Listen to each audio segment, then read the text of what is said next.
Israeli media says Donald Trump has called Prime Minister Benjamin Netanyahu to reassure him that a final agreement with Iran will stop its nuclear program. The reports say Netanyahu told the US president Israel would preserve its freedom to act against regional threats. Joining me now to discuss this further is Akiva Eldar. He's a political analyst and author. He's joining us live from Tel Aviv. Akiva, thanks for your time. That phone call between Donald Trump and Benjamin Netanyahu didn't contain any concrete commitments. Will Benjamin Netanyahu get what he wants? Well, the gap between what he wants and what he promised to the Israeli people and what he's going to end up with is not a gap. I think it's an abyss. It's very far away. The Israeli people, and especially before the elections, we are already very deep into the election campaign. They know how to read the data. And the opposition already started reminding people how it looked in 2015, 11 years ago.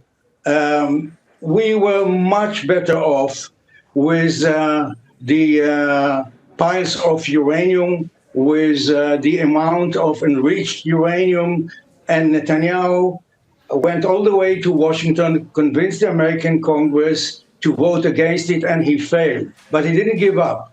He went back and convinced President Trump to pull out.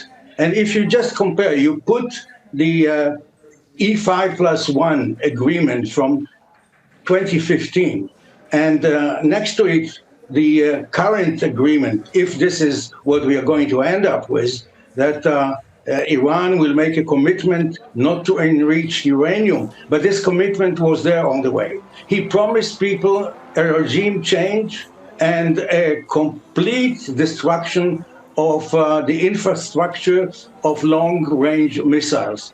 You know, the people who lost their homes in the last war are still waiting to see the money from the government, and the people in the north that were promised that this is the end of the war. They were refugees in their own country for almost a year, that this is the end.